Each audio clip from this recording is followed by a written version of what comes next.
Hello everyone, আসসালামু আলাইকুম। This is শ্রাবণ। আজকে আলোচনা করব নবম ও দশম শ্রেণীর হিসাব বিজ্ঞান প্রথম অধ্যায়। হিসাব বিজ্ঞান একটি প্রক্রিয়া। হিসাব বিজ্ঞানকে ব্যবসায়ের ভাষা বলা হয়। হিসাব বিজ্ঞান কি? হিসাব বিজ্ঞান যে বইতে কোনো ব্যক্তি বা প্রতিষ্ঠানের আর্থিক লেনদেনগুলো লিপিবদ্ধ করা হয় এবং নির্দিষ্ট সময়ের শেষে ফলাফল পাওয়া যায়, এটাকে হিসাব বিজ্ঞান বলা হয়। সহজ কথা বুঝো, মনে করো কোনো একজন দোকানদার, সে প্রত্যেকদিন পণ্য সামগ্রী ক্রয় করে ও বিক্রি করার পর ওইগুলো একটা খাতায় লিখে রাখে। নির্দিষ্ট সময়ের শেষে হিসাব করে দেখে আসলে কত টাকা লাভ হলো, লোকসান হলো। এইটাই মূলত হিসাব বিজ্ঞান। হিসাব বিজ্ঞানের জনক লুকা পেসিউলি, অনেক ইম্পর্ট্যান্ট। লুকা পেসিউলি ইতালির গণিতবিদ ছিলেন। 1494 খ্রিস্টাব্দে সুমা ডি এরোমেট্রিকা জিওমেট্রিয়া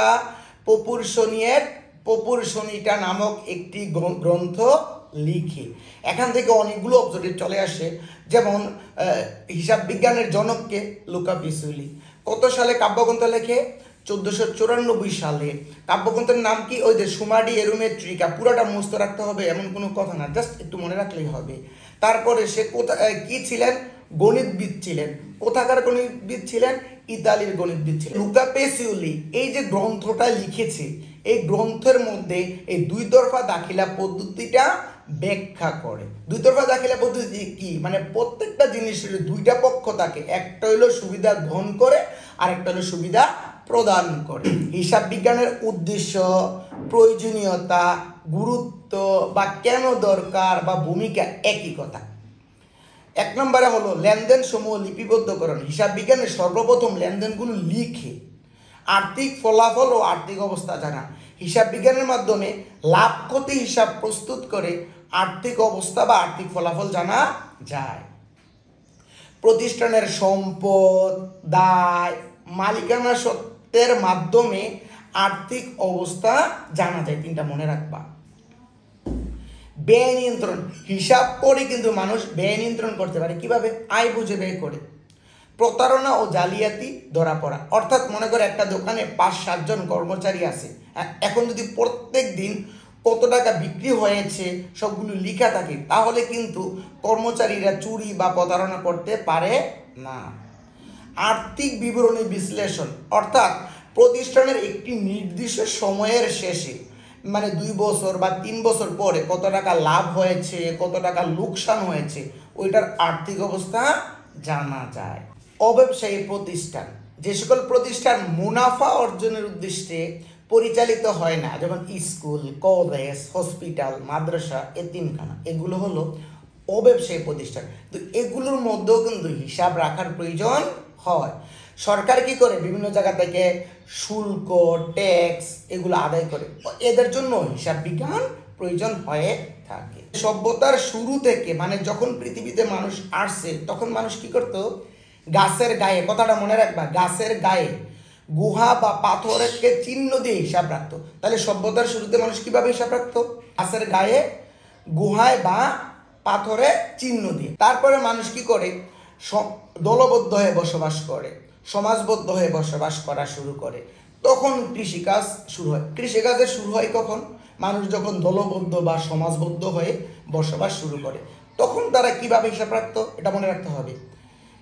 গড়ে দাগ কেটে, রশিতে গিট দিয়ে, এগুলোর মাধ্যমে কি করতো? ওই যে তারা কৃষিকাজ করতো না, ফল ও কত টাকা কি পরিমাণে মজুদ আছে ওগুলোর হিসাব রাখতো। তারপরে চলে আসছে বিনিময় প্রথা। বিনিময় প্রথা কি? মানে একটার বিনিময়ে আরেকটা নেয়া, চালের বিনিময়ে ডাল, ডালের বিনিময়ে চাল, এইরকম। তারপরে চলে আসে মুদ্রা। মুদ্রা মানে কি? টাকা, যেটার মাধ্যমে আমরা সবকিছু ক্রয় করতে পারি, বিক্রি করতে পারি। মুদ্রার পরে ব্যবসা বাণিজ্য শুরু হয়।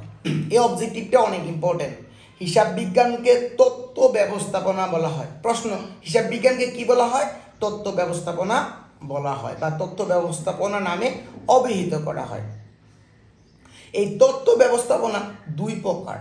একটা হলো অভ্যন্তরীণ ব্যবস্থাপনা, আর একটা হলো বাহ্যিক ব্যবস্থাপনা। এই যে অভ্যন্তরীণ মানে কি, প্রতিষ্ঠানের ভিতরে যে ব্যবস্থাপনা হয়। অভ্যন্তরীণ ব্যবস্থাপন কোনগুলা? মালিক ও ব্যবস্থাপক। বাহ্যিক কোনগুলো? ঋণ প্রদানকারী, সরকার, পাওনাদার। সমাজ ও পরিবেশের সাথে হিসাব ব্যবস্থাপনার সম্পর্ক।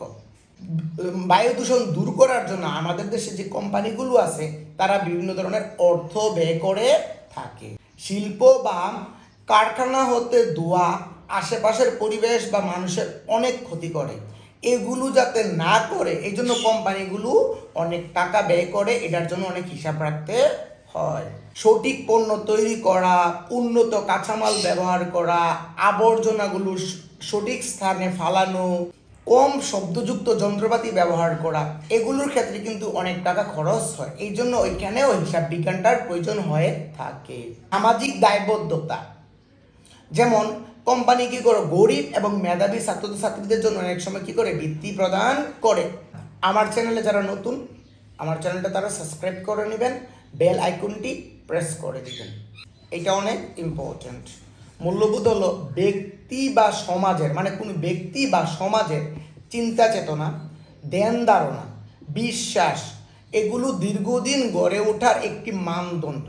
তাহলে মূল্যবোধ কি? মানে কোনো সমাজ বা ব্যক্তির চিন্তা ভাবনা, ধ্যান ধারণা, বিশ্বাস, এগুলো দীর্ঘদিন গড়ে ওঠার একটা মানদণ্ড, অনেক ইম্পর্টেন্ট অবজেক্টিভের জন্য। এর ফলে মানুষ কি হয়, ভালো মন্দ বিবেচনা করতে পারে, ভালো মন্দ কোনটি ভালো, কোনটি মন্দ, কোনটি উচিত, কোনটি অনুচিত, এগুলো মানুষ বিচার বিবেচনা করতে পারে। মানুষ কি করে? এর ফলে ভালো মন্দ বিবেচনা করে ভালোটা গ্রহণ করে। নাম্বার 1, সততা ও দায়িত্ব সৃষ্টি। এই মূল্যবোধের মাধ্যমে মানুষের কিন্তু সততা বা দায়িত্ব সৃষ্টি হয়। মানুষ যদি ভালো মন্দ বিবেচনা করে ভালোটা গ্রহণ করে, তারপর অবশ্যই সততা সৃষ্টি হয়। ঋণ পরিশোধের সচেতনতা, মানুষের মধ্যে যখন মূল্যবোধ থাকে, মানুষ বিভিন্ন মানুষ থেকে টাকা নেয় বা ঋণ নেয়, ঋণ পরিশোধের জন্য সে সচেতন থাকে। ধর্মীয় মূল্যবোধ কি? মানে ইসলাম ধর্মের নিয়মটা কি? কখনোই মানুষের ক্ষতি করবে না, মানুষের বিপদে আপদে এগিয়ে আসবো, মানুষকে সাহায্য করবো, ইসলামী মূল্যবোধ সৃষ্টি হয়। সমাজ ও রাষ্ট্রের প্রতি দায়িত্ব, এই যে মূল্যবোধ বা নৈতিকতা, এই কথাগুলো থাকলে সমাজ বা রাষ্ট্রের প্রতি দায়িত্ব পালন করা। জালিয়াতি ও প্রতারণা প্রতিরোধ, এই মূল্যবোধ যদি থাকে, কোনো মানুষ নিজের ইচ্ছা করে জালিয়াতি করে না বা মানুষের প্রতারণা করে না, অথবা দোকানদাররা যারা আমরা ভোক্তা আমাদের সাথে প্রতারণা করে না। জবাবদিহিতা, অর্থাৎ কোনো ব্যক্তি তার নিজের কাজের জন্য অন্য কোনো ব্যক্তি বা তৃতীয় পক্ষের নিকট যে দায়বদ্ধ থাকে, সাধারণত এটা হলো জবাবদিহিতা। সহজভাবে বুঝিয়ে দেই, মানে একটা প্রতিষ্ঠানের সাধারণত নিচের কর্মকর্তারা উপরস্থ কর্মকর্তাদের কাছে যে কোনো বিষয়ে দায়বদ্ধ থাকে, মানে জবাবদিহিতা করতে হয়। মনে করো তোমার দোকানে বা তোমার একটা কোম্পানিতে একজন কর্মচারী আছে, সে যদি সঠিকভাবে কাজ না করে, তাহলে মালিকের কাছে কি করতে হয়?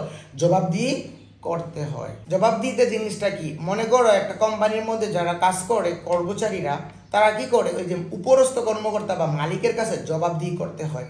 তারপরে যারা ঋণ দেয় তাদের ঋণের টাকা পরিশোধ করতে হয়।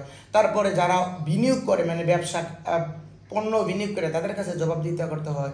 অনেক সময় সরকারকে নিকটে জবাবদিহিতা করতে হয়। উল্টাপাল্টা পণ্য সামগ্রী তৈরি করতে পারে না, এই ক্ষেত্রেও জবাবদিহিতা করতে হয়। সহজ কথা, এটা থেকে শুধু জাস্ট অবজেক্টিভ আসবে। এই ভিডিওটা একটু ভালো করে শুনবা, ইনশাল্লাহ অবজেক্টিভ আনসার করতে পারবা। Keep watching my videos, till then আল্লাহ হাফেজ, আসসালামু।